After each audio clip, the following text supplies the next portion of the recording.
Hello my dear students, my name is Jitendra Kumar Kushwaha. यदि आप agriculture से संबंधित कक्षाओं एवं बीएससी इंट्रेंस एग्जामिनेशन जैसे BHU, ICAR and UP CATET clear करना चाहते हो तो जेके एग्रीकल्चर क्लासेस के यूट्यूब चैनल को सब्सक्राइब करो और बेल आइकन को प्रेस करो ताकि आने वाली वीडियो की नोटिफिकेशन आप तक पहुंच सके। इस वीडियो में आप सभी को तना की डिफिनेशन तथा भूमिगत तना के प्रकार और उसके उदाहरण भी बताएंगे।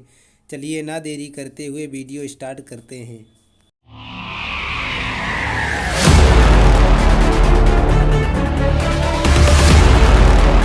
तना क्या है? What is stem? तना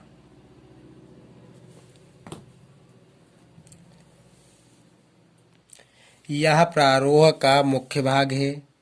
यह प्रारोह का मुख्य भाग है।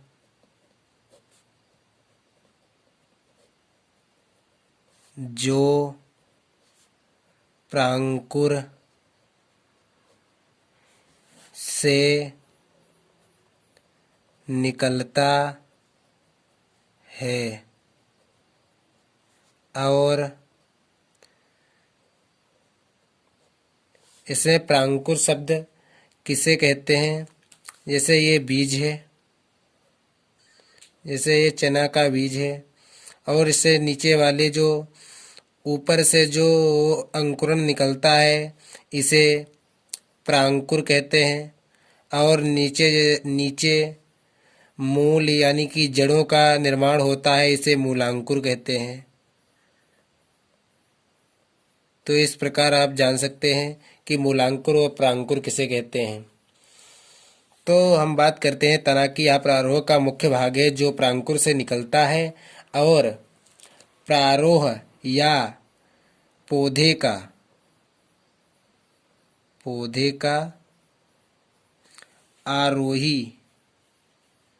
आरोही भाग होता है।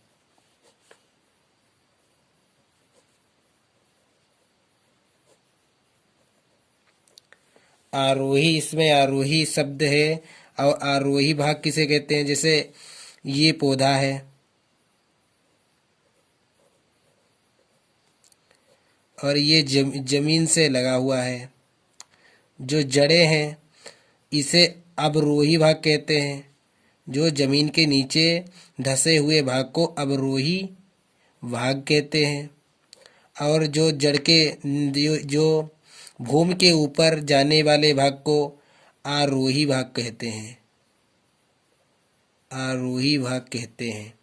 इस प्रकार आप जान सकते हैं यह पौधे का तना जो होता है पौधे के ऊपरी भाग में होता है। जो जमीन के या भूमि के ऊपर होता है उसमें ही तना होता है। इसलिए यहाँ लिखा हुआ है पौधे का आरोही भाग होता है। तना एक पौधे का आरोही भाग होता है।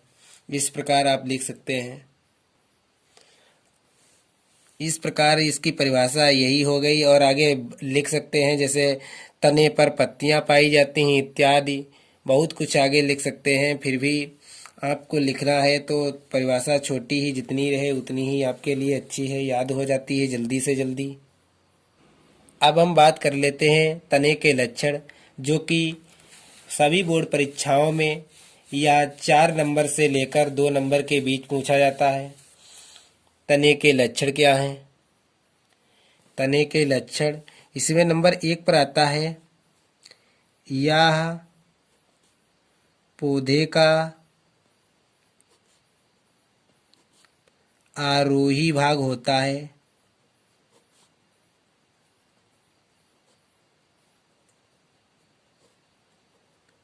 जैसा कि इस परिभाषा में हमने बताया कि यह तने का आरोही भाग होता है, यही लक्षण हो गया। यह तने का आरोही भाग होता है। नंबर 2 लक्षण है इसका विकास प्रांकुर से होता है। जैसे कि इसमें हमने बताया प्रांकुर से निकलता है।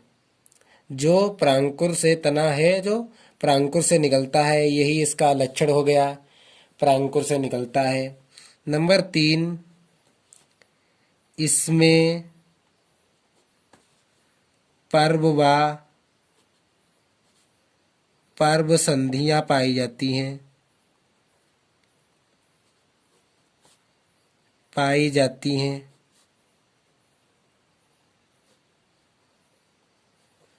यह लक्षण नंबर 3 हो गया। लक्षण नंबर 4 पर आता है तने का रंग। आपने देखा होगा तने का रंग, जो कोमल तना होता है उसका रंग हरा होता है। इसी प्रकार इसमें लक्षण में लिख सकते हैं तने का रंग हरा होता है। तने के लक्षण बड़े इजी होते हैं, इसे आप अपने आप ही लिख सकते हैं, तने का रंग हरा होता है। नंबर 5 पर आता है तने पर पत्तियां पाई जाती हैं। आप तो जानते हैं कि तने पर पत्तियां पाई जाती हैं।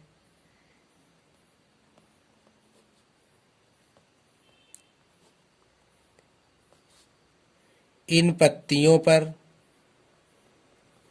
इन पत्तियों में हरित लवक, हरित लवक क्या होता है? हरित लवक वह होता है जिसके कारण पत्तियों का रंग हरा होता है, उसे हरित लवक कहते हैं। इन पत्तियों में हरित लवक पाया जाता है, पाया जाता है, जो प्रकाश संश्लेषण द्वारा स्वयं भोजन का निर्माण करता है। लक्षण नंबर 6 लिख सकते हैं कि यह प्रकाश की ओर बढ़ता है। आपने देखा होगा कि तना है जो वो प्रकाश की ओर यानी कि बादल की ओर बढ़ता है। अर्थात इसे कह सकते हैं, अर्थात धनात्मक, धनात्मक प्रकाश नुवर्तित होता है।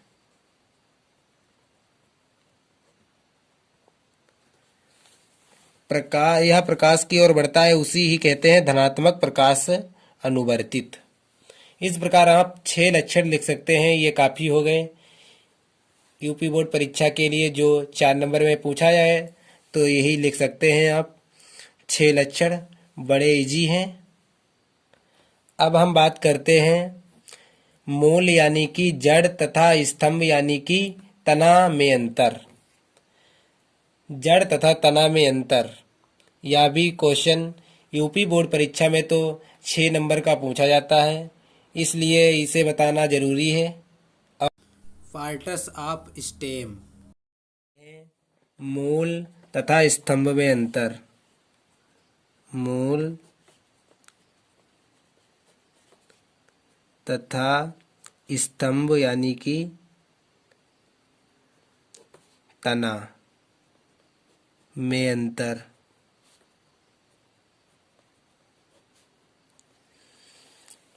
इसे सारणी में दर्शाते हैं। अंतर नंबर 1 लिखते हैं। अंतर नंबर 1, यह पौधे का अवरोही भाग होता है, जैसे कि ऊपर मैं बता चुका अवरोही आरोही क्या है।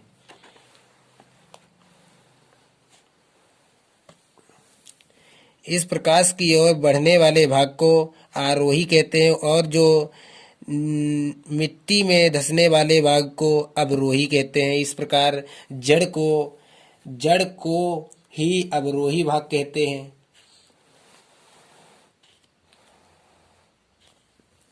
यह पौधे का अवरोही भाग होता है और इसमें लिख सकते हैं यह पौधे का आरोही भाग होता है।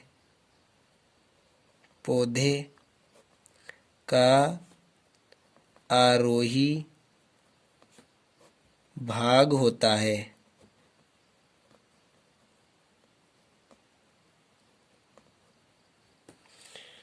यह बहुत ही इजी है लिखने में। अंतर नंबर 2, यह प्रकाश से दूर मिट्टी में जाता है। पौधे का जड़ वाला जो भाग है प्रकाश से दूर मिट्टी के अंदर जाता है। यह यानी कि तने वाला भाग प्रकाश की ओर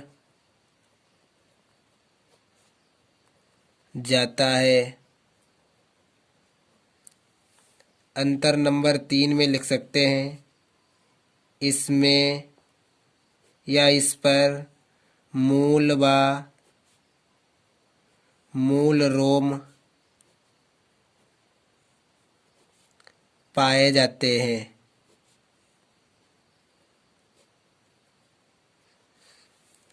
और इसमें लिख सकते हैं, इसमें पर्व व पर्व संधियां पाई जाती हैं। जैसा कि मैंने तने के लक्षण में ही बता दिया, इसमें पर्व व पर्व संधियां पाई जाती हैं।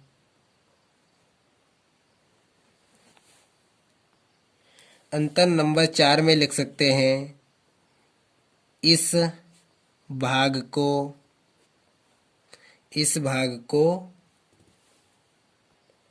अवरोह कहते हैं।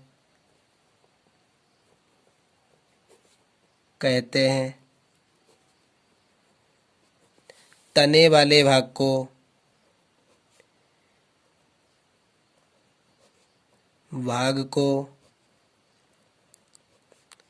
प्रारोह कहते हैं।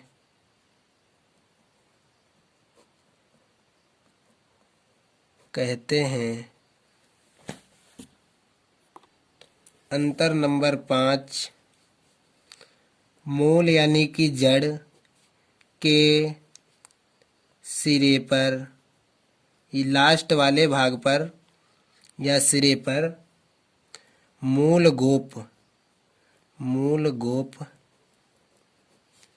पाया जाता है। जैसे कि हमने मूल या जड़ वाले वीडियो में बताया है कि मूल गोप क्या होता है, उसमें जाकर देख लेना प्लेलिस्ट में। मूल के सिरे पर मूल गोप पाया जाता है। इसमें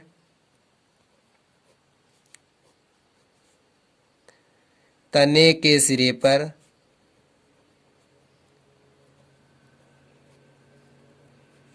पत्तियां पाई जाती हैं।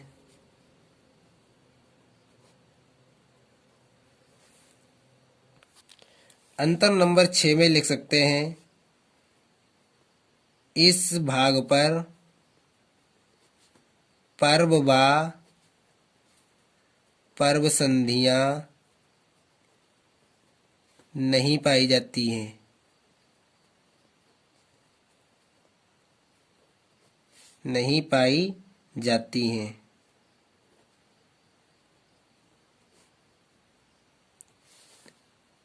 इस भाग पर पर्व व पर्व संधियां पाई जाती हैं। ये तो बात हो गई है मूल तथा स्तंभ में अंतर के बारे में, जो कि यूपी बोर्ड परीक्षा में आवश्यक पूछा जाता है और पूछा जा चुका है। अब हम बात कर लेते हैं कलिकाओं के प्रकार।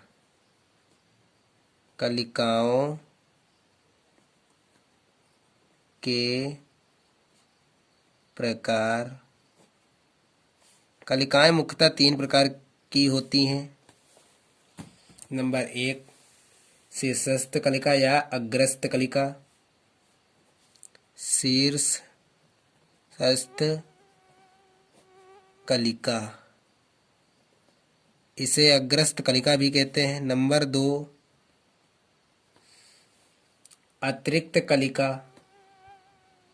अतिरिक्त कलिका। नंबर 3 अपस्थानिक कलिका।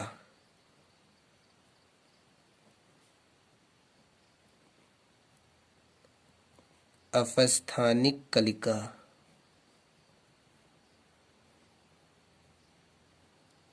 इस प्रकार आप कलिकाओं के प्रकार के बारे में लिख सकते हैं। इसके बाद हम बात करते हैं रूपांतरित तने के बारे में। केवल मैं उन्हीं टॉपिक पर बात करता है जो यूपी बोर्ड परीक्षा या अन्य कृषि परीक्षाओं में पूछे जाते हैं। बाकी तो ऐसे ही किताब में लिखे हुए हैं, वो परीक्षाओं में कम से कम पूछे जाते हैं या नहीं पूछे जाते हैं।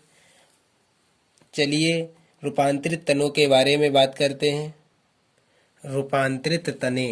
रूपांतरित तने 3 प्रकार के होते हैं। नंबर 1 भूमिगत तने, भूमिगत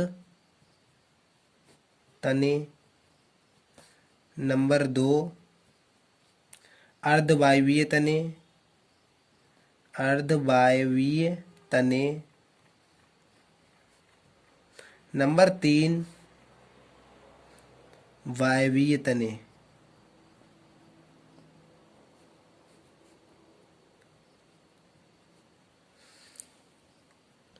सर्वप्रथम हम भूमिगत तने को देखते हैं। नंबर 1 भूमिगत तने।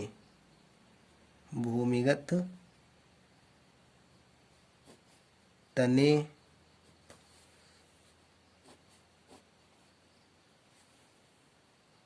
भूमिगत तनों को केवल उदाहरण ही पूछे जाते हैं। भूमिगत तने भी 4 प्रकार के होते हैं। इसमें नंबर 1 पर आता है नंबर 1 प्रकंद।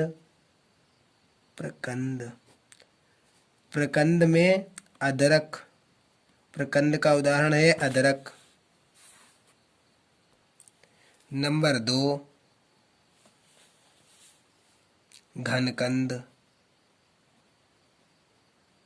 घनकंद का उदाहरण है अरबी, जिसे सामान्य भाषा या हम लोग घुइयाँ इस कहते हैं। अरबी, इसे सामान्य भाषा में घुइयाँ कहते हैं। नंबर 3 पर आता है स्तंभकंद।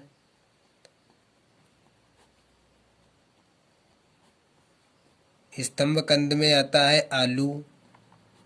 स्तंभकंद का उदाहरण आलू है। नंबर 4 पर आता है सल्ककंद। सल्ककंद, इसका उदाहरण है प्याज लहसुन। प्याज लहसुन।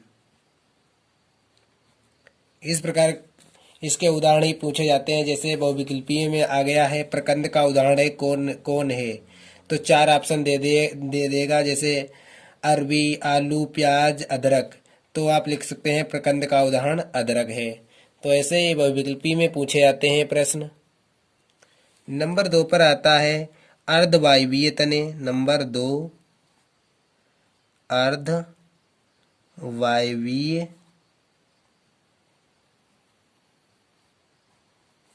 तने।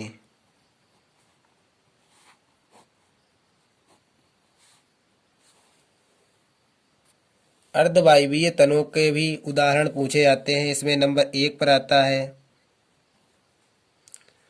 अर्धवायवीय तने 4 प्रकार के होते हैं। इसमें नंबर 1 पर आता है उपभूस्थारी। ऊपरी भूस्थारी। इसके उदाहरण हैं खट्टी बूटी, खट्टी बूटी और दूब घास।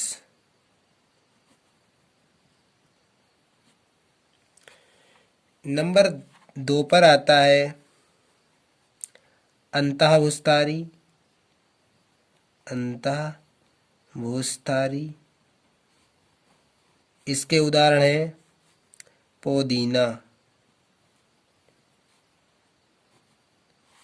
नंबर 3 पर आता है भूस्थारिका। स्तारिका।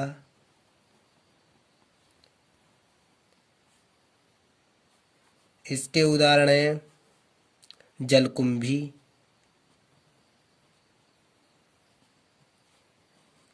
नंबर 4 पर आता है भूस्तारी, भूस्तारी। इसके उदाहरण है मोंथा। इस प्रकार इसके भी उदाहरण पूछे जाते हैं। नंबर 3 पर आता है रूपांतरित तने में वायवीय तने, वायवीय तने, वायवीय तने नंबर 3 पर आता है। इसके उदाहरण भी पूछे जाते हैं, जो कि 4 प्रकार के होते हैं वायवीय तने। नंबर 1 पर आता है पर्णाव स्तंभ, पर्णाव,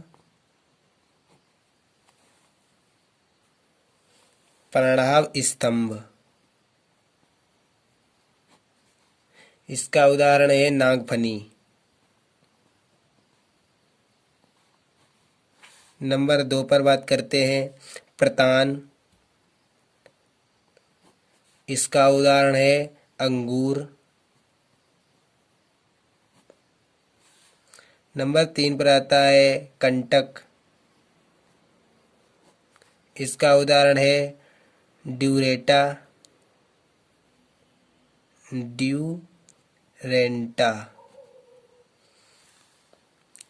नंबर 4 पर आता है पर्णप्रकलिका, पर्णप्रकलिका।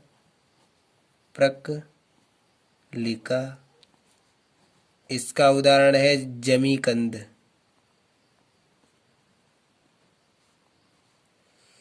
इस प्रकार रूपांतरित तने हो गए, जिनके केवल यूपी बोर्ड परीक्षा में उदाहरण ही बहुविकल्पीय के रूप में पूछे जाते हैं। अब हम बात करते हैं तनों का शाखन। तनों का शाखन।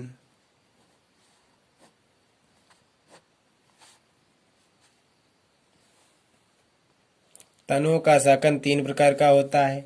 नंबर 1 असीमाक्षी, नंबर 2 ससीमाक्षी, नंबर 3 द्विभाजी। असीमाक्षी शाखन के उदाहरण है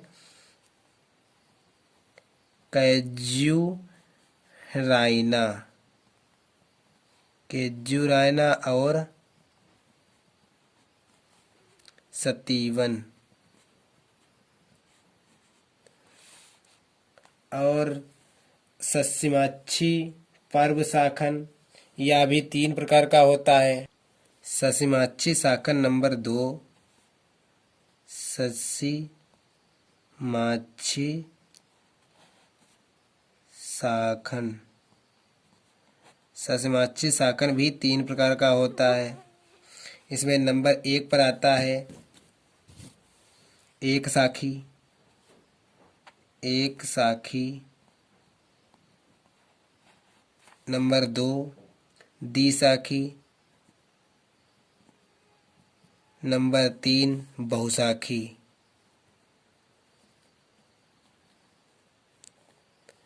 इसका हम चित्र बना देते हैं, उससे समझ लेना केवल। इस प्रकार आप देख सकते हैं, यह सिंगल है, इसमें सिंगल शाखा है, मतलब इसमें एक ही शाखा है, इसीलिए इसे एक साखी कहते हैं। और इसमें 2 शाखाएं हैं, हर कल्ले पर 2 शाखाएं हैं, इसलिए इसे द्विशाखी कहते हैं। 1 2 और इसमें जाइए तो 1 2, इसमें जाइए 1 2 और इसमें जाइए 1 2। इस प्रकार इसमें हर जगह 2 शाखा दिखाई दे रही हैं, इसीलिए इसे द्विशाखी कहते हैं।